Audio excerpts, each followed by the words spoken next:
You announced recently that antibody testing will be introduced. How soon will that be, and who will qualify for that testing?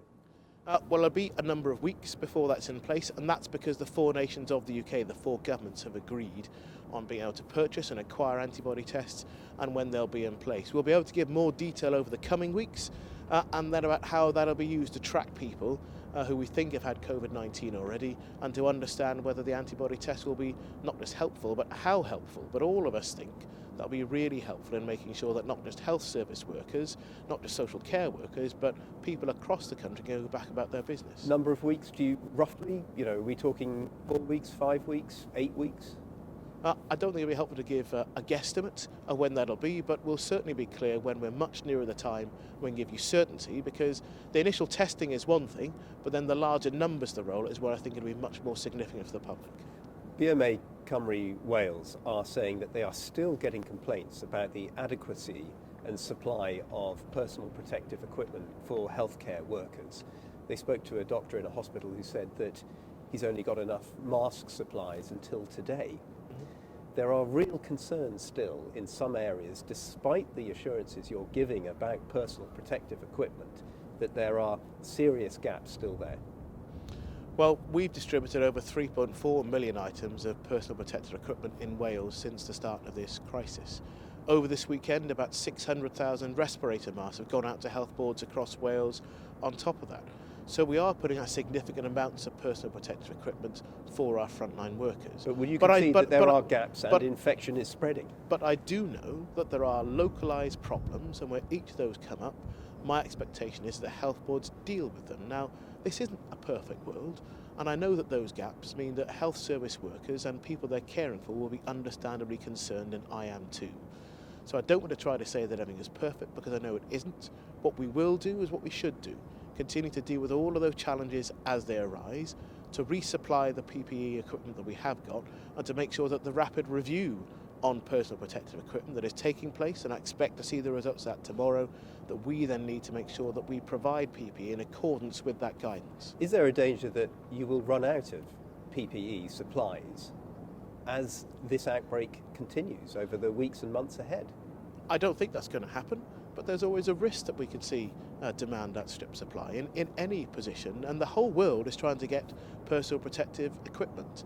But I think we will be able to resupply, and actually to do that in accordance with the guidance that I expect to come out and to be renewed tomorrow. And it's really important that people who need PPE get it.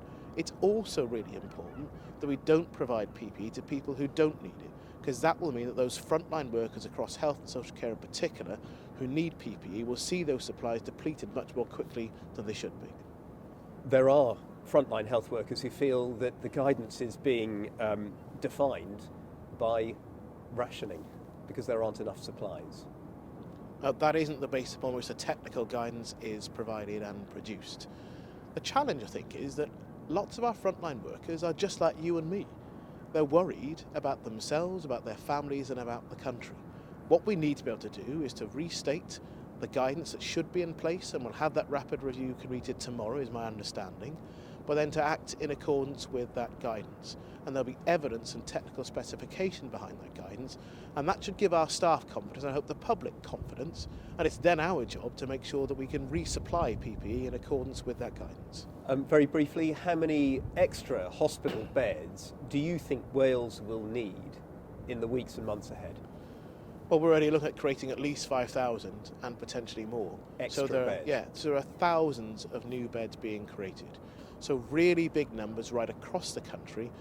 And that capacity is needed because one of the lessons from Italy has been the ability to get people out of the hospital system as it currently is and into step-down care. That then allows people who do have significant healthcare needs to go in to that more acute setting. When do you see this lockdown being lifted?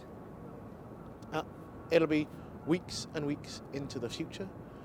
We'll review where we are within 3 weeks' time, but no one should assume that all the measures we put in place will end in 3 weeks. That isn't in accordance with what we understand are going to happen with the course of coronavirus. Presumably we don't expect a peak, for example, for a number of weeks into the future. So the idea. When do you expect the peak? do you think at the moment? Well, our Chief Medical Officer has been clear from the start that he thinks the peak is likely in May, maybe May, June. Now, so no lifting of the lockdown before then? I would be very, very surprised if the scientific evidence, the advice of our Chief Medical Officers was such that we could lift a lockdown before that period of time.